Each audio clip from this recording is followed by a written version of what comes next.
नमस्कार प्रिय साथियों, मैं हूं सुरेश श्रीमाली। 6 सितंबर हड़तालिका तीज के इस विशेष कार्यक्रम में आप सभी का बहुत बहुत स्वागत है। मुख्य रूप से उन माताओं और बहनों को मैं नमस्कार करता हूं जो ये व्रत रख रही हैं। भाद्रपद मास शुरू हो रहा है। इसमें शुक्ल पक्ष की तृतीया तिथि यानी 6 सितंबर को हड़तालिका तीज का व्रत है। यह पर्व आस्था, भक्ति, अखंड सौभाग्यवती बनने का आशीर्वाद दिलाता है और माताएं और बहनें अपने पति की दीर्घायु और सुख शांति के लिए व्रत रखती है। वहीं कुंवारी स्त्रियां मन चाहे वर की प्राप्ति के लिए माता पार्वती की आराधना करती हैं। आप जानते हैं कि माता पार्वती को भी शिव जी को पाने के लिए वर्षों तप करना पड़ा था।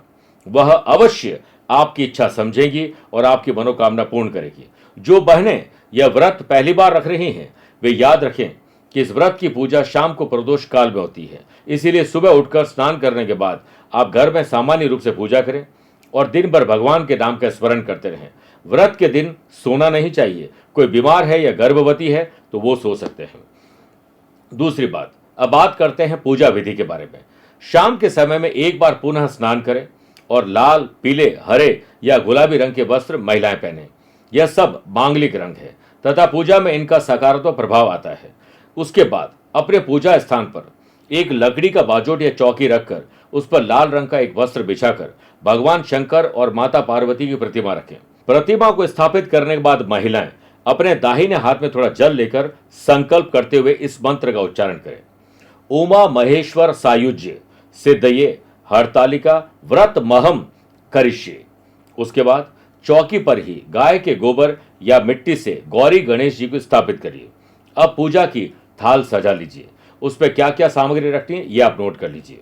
इसमें सबसे पहले तो गाय का कच्चा दूध, गंगा जल, 1 लोटा जल, घी का दीपक, कुशा, कलावा, जनेऊ और उसके बाद दूर्वा घास, अक्षत, पान के पत्ते, दक्षिणाग्नि कुछ रुपए रख दीजिए। हल्दी, कुमकुम, सफेद चंदन, लौंग, इलायची, सुपारी और सफेद और लाल नीले पुष्प, धूप अगरबत्ती, बिल्व पत्र, धतूरा फल और इसके साथ आग भी आप रख सकते हैं। मदार के पुष्प मिल जाए तो सबसे बढ़िया, कोई भी माला ले लीजिए और माता पार्वती के लिए 16 श्रृंगार की सामग्री अर्पित करने के लिए आपको प्राप्त करनी है। इसमें एक नई साड़ी और भोग के लिए खीर, कुछ फल भी आपको रखने चाहिए। ये सब वस्तुएं आप एक दिन पहले ही अपने मंदिर में तैयार कर लीजिए। पूजा में कलश अवश्य स्थापित करना है। उसमें जल में थोड़े से काले तिल डाल दीजिए ताकि नजर ना लगे। कलश के ऊपर कटोरी भरकर बिना टूटे हुए चावल रख दें। उसमें एक पानी वाला नारियल भी रखें। अब इस सामग्री के साथ संपूर्ण विधि विधान से पूजा करें। हरतालिका व्रत की कथा अवश्य सुननी चाहिए और सुनानी भी चाहिए। अंत में मां दुर्गा और भगवान शिव जी की आरती करें। अब व्रत पारण विधि भी जान लीजिए। यह व्रत 24 घंटे का होता है, इसलिए अगले दिन भोर में ही व्रत का पारण करें। रात्रि में ही थोड़े चने भिगोकर रख दीजिए। अगले दिन भोर में ही यानी सुबह सुबह थोड़ा जल लें और एक चना शिव पार्वती जी के नाम से, एक पति के नाम से और यदि बच्चे हैं और जितने बच्चे हैं उतनी संख्या में चने ले लीजिए। अब थोड़ा पानी लेकर एक एक कर इन चनों को साबुत ही निगल लीजिए। अब पानी पीकर भगवान को स्मरण करें और उन्हें इस व्रत को करने में शक्ति देने के लिए धन्यवाद दीजिए। इस प्रकार करने से यह व्रत आपका पूरा होता है।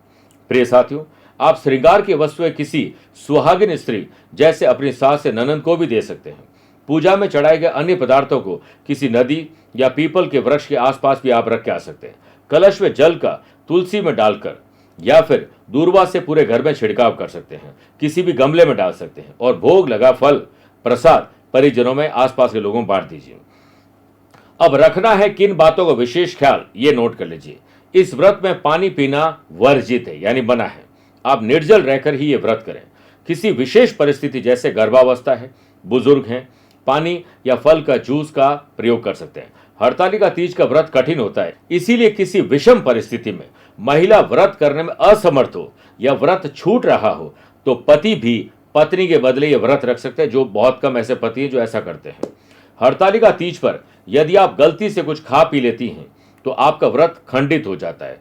इस दोष के लिए आप भगवान शंकर और माता पार्वती से क्षमा याचना करें और अगले वर्ष पुनः संपूर्ण विधि विधान के साथ व्रत करें।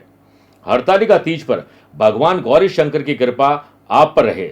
आप अपने परिवार सहित सुख शांति और समृद्धि के साथ जीवन में वास करें और माता और बहनों को अखंड सौभाग्यवती का आशीर्वाद मिले, ऐसी में प्रार्थना करते हुए आपको शुभकामनाएं देते हुए आपसे विदा लेना चाहता हूं।